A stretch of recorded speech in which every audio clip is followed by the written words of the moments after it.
Eu salvo os amados irmãos na santa paz do Senhor e Salvador Jesus Cristo. Amém, irmãos? Eu quero deixar uma palavra para a ministração dos irmãos, que se encontra no livro de 1 Crônicas, capítulo 21, versículo 1, que diz assim: Então, Satanás se levantou contra Israel e incitou a Davi a levantar o censo de Israel.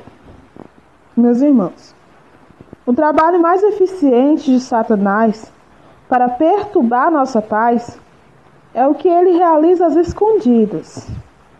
Levantar o censo de um povo pode parecer algo inocente e comum. Entretanto, não era senão uma armadilha de Satanás, incitando a vaidade de Davi. Em 1 Crônicas, capítulo 21, versículo 5, diz assim: Deu Joabe a Davi o recenseamento do povo. Havia em Israel 1.100.000 homens que puxavam da espada, e em Judá eram 460.000 homens que puxavam da espada. Meus irmãos, quando eu digo vaidade, eu não estou dizendo da vaidade exterior. Eu estou falando da vaidade do coração, estou falando do orgulho. E esse veneno do orgulho, espalhado em nosso coração por Satanás, destrói vidas preciosas, famílias abençoadas e nações pacíficas, meus irmãos. Quem imaginaria que a ordem de Davi foi incitada por Satanás? Ninguém, né, meus irmãos? Mas foi. E responder a essa insinuação custou caro a Davi. Na hora do pecado, meus irmãos, as coisas parecem coloridas. Tudo parece bom, normal. Mas quando o erro aparece, a escuridão ela toma conta do nosso coração, da nossa vida. Não é verdade? Meus irmãos, um dos motivos de Satanás ele ser expulso do céu é por causa do orgulho.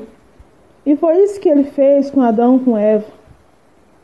Ele lançou a semente do orgulho no coração de Eva,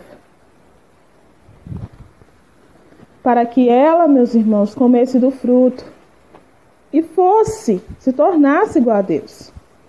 Então é isso, a palavra do Senhor diz em Provérbios, meus irmãos, que o orgulho antecede a queda.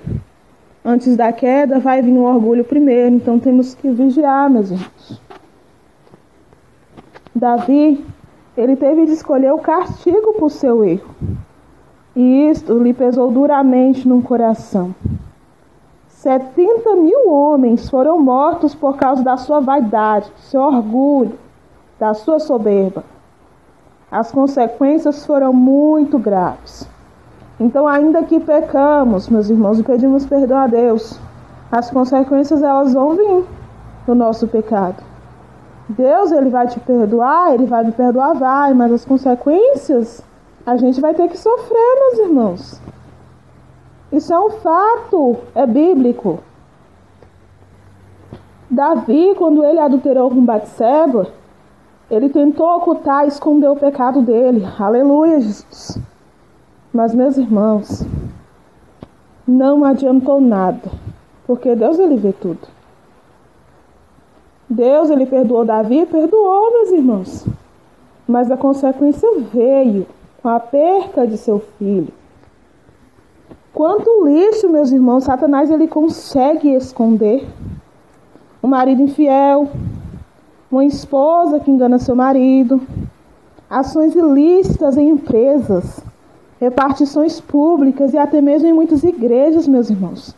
São obras ocultas de Satanás, que aparentemente não prejudicam ninguém.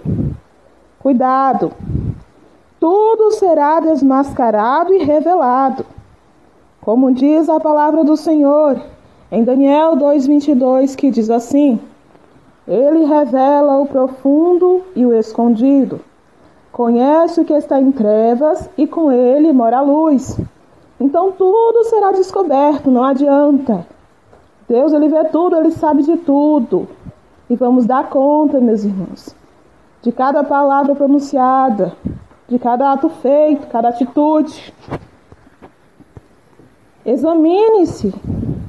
Peça ao Senhor que expulse as ações de Satanás da sua vida e do seu coração, pelo poder do Espírito Santo.